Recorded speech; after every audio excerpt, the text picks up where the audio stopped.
ഇപ്പൊ കേന്ദ്ര സർക്കാർ എന്ന് പറയുമ്പോൾ ജോ ബൈഡൻ അല്ലല്ലോ അതിന്റെ തലവൻ. ആ സർക്കാരിനെതിരെ വിമർശിക്കുമ്പോൾ നരേന്ദ്രമോദി എന്ന് പേരെടുത്ത് പറയാൻ പിണറായി വിജയന്റെ മുട്ടുവിറയ്ക്കും.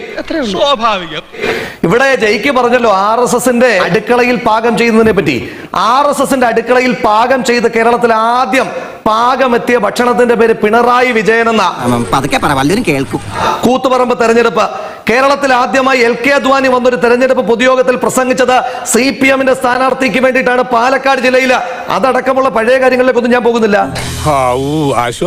കേരളത്തിലെ സാമ്പത്തിക രംഗത്തെ പറ്റി ചൂണ്ടിക്കാണിച്ചാൽ ഉടനെ RSSന്റെ ഏജന്റ് ആകുമെങ്കിൽ കേരളത്തിലെ ലക്ഷണമൊത്ത ഒരു RSSന്റെ ഏജന്റിന്റെ പേര് ഞാൻ പറഞ്ഞുതരാം. ആരാന്നറിയാമോ? KN ബാലഗോപാൽ, കേരളത്തിന്റെ ധനകാര്യമന്ത്രി. മുസ്ലിം സംഘടനകൾ വ്യക്തമായ രാഷ്ട്രീയ നിലപാടുള്ള സംഘടനയാണ് ജമാഅത്തെ ഇസ്ലാമി. ദേശീയ സാർവദേശീയ രംഗത്താകെ ജമാഅത്തെ ഇസ്ലാമിക്ക് കൃത്യമായ കാഴ്ചപ്പാടുണ്ട്. ഈ പ്രസ്താവന പിണറായി വിജയൻ പറഞ്ഞിട്ടില്ല എന്ന് വെല്ലുവിളിച്ചുകൊണ്ട് പറയാൻ ഞാൻ ചോദിക്കുകയാണ്, നിങ്ങളെ വെല്ലുവിളിക്കുകയാണ്. നിങ്ങൾക്ക് പറയാമോ പിണറായി വിജയൻ അങ്ങനെ പറഞ്ഞിട്ടില്ല എന്ന്? ദൈവമേ, മൂർഖനെയാണല്ലോ ചവിട്ടിയത്. ഇനി ദേശാഭിമാനിയിൽ ജമാഅത്തെ ഇസ്ലാമി ഇടതുപക്ഷത്തിന് വോട്ട് ചെയ്യുവാൻ തീരുമാനിച്ചത് ധീരമായ നിലപാടാണ് എന്ന മുഖപ്രസംഗം എഴുതിയിട്ടുണ്ടോ ഇല്ലയോ? ജയിക്കിനെ വെല്ലുവിളിക്കുക, വസ്തുത വെച്ചിട്ട് സംസാരിക്കണം. മിണ്ടാതിരിക്കാം, കുറച്ച് കഴിയുമ്പോൾ പോവുമായിരിക്കും. കേരളത്തിന്റെ മുഖ്യമന്ത്രി പിണറായി വിജയന്റെ സ്റ്റേറ്റ്മെന്റ് RSSുമായി എല്ലാ കാലത്തും വോട്ട് വേണ്ട എന്ന് പറയാൻ കഴിയില്ല. ജമാഅത്തെ ഇസ്ലാമിയുടെ വോട്ട് വേണ്ട എന്ന് പറയുന്ന വിഡ്ഢിത്തരത്തിന് ഞങ്ങളില്ല. പറഞ്ഞത് പാലോളി മുഹമ്മദ് കുട്ടി, അവരുടെ മുന്നണിയുടെ കൺവീനറാ. ഇറങ്ങി ഓടാന്ന് വെച്ച വഴിയും പരിചയമില്ല. ഈ തെരഞ്ഞെടുപ്പിന് തൊട്ടു മുൻപ് ജമാഅത്തെ ഇസ്ലാമിയുമായിട്ട് ആലപ്പുഴയിൽ വെച്ച് നിങ്ങൾ കൂടിക്കാഴ്ച നടത്തിയില്ലേ? പിണറായി വിജയന്റെ ഭവനത്തിന്റെ പാലുകാച്ചലിന് വേണ്ടിയിട്ടല്ലല്ലോ നിങ്ങൾ കൂടിക്കാഴ്ച നടത്തിയത്.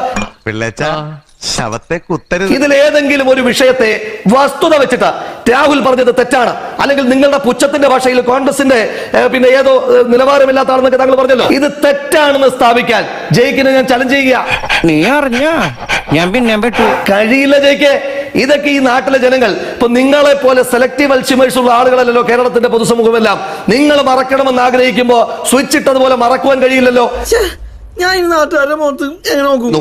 പ്രതിപക്ഷം എന്തെങ്കിലും പറഞ്ഞാൽ ഉടനെ കേരളത്തിനെതിരായിട്ട് പ്രവർത്തിക്കുന്നു. ഈ കേരളം എന്ന് പറയുന്നത് പിണറായി വിജയന്റെ കുടുംബ സ്വത്തല്ല എന്ന് ജയിക്കൊന്ന് മനസ്സിലാക്കുന്നത് നന്നായിരിക്കും. എന്ത് ചെയ്യാനാടാ, ഞാൻ ഇങ്ങനൊരു ദുരന്തനായി പോയി. നിങ്ങൾക്ക് ഇങ്ങനെ ഇളിച്ചോണ്ടിരിക്കാം, വസ്തുത പറയുമ്പോൾ ഇളിച്ചോണ്ടിരിക്കാനല്ലാതെ അതിന് മറുപടി പറയാൻ നിങ്ങൾക്ക് കഴിയില്ലല്ലോ.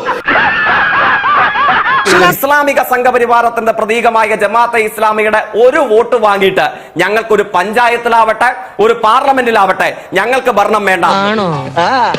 ജമാഅത്തെ ഇസ്ലാമിയും CPM-ഉം തമ്മിലുണ്ടായിട്ടുള്ള ബന്ധം, നീക്കുപോക്കുകൾ, എപ്പോഴൊക്കെ വോട്ട് സ്വീകരിച്ചിട്ടുണ്ട് എന്നൊക്കെ പറഞ്ഞ CPM നേതാവിന്റെ വാക്കുകൾ കേരള സമൂഹത്തിന് മുന്നിലുള്ളതാണ്. അതെങ്ങനെയാണ് കണ്ണടച്ചുകൊണ്ട് അങ്ങനെയൊന്നും ഉണ്ടായിട്ടില്ലെന്ന് താങ്കൾക്ക് പറയാൻ കഴിയുന്നത്? ഞാനൊരു ഗോൾ അടിച്ചോട്ടാ, ഗോളില്ലാത്ത പോസ്റ്റ് കയറി വെറുതെ ഗോൾ അടിക്കാതെ. ഇനി അദ്ദേഹം അങ്ങനെ പറഞ്ഞിട്ടുണ്ടോ? അതിന്റെ പശ്ചാത്തലം എന്താണെന്ന് പരിശോധിക്കേണ്ടതുണ്ട്.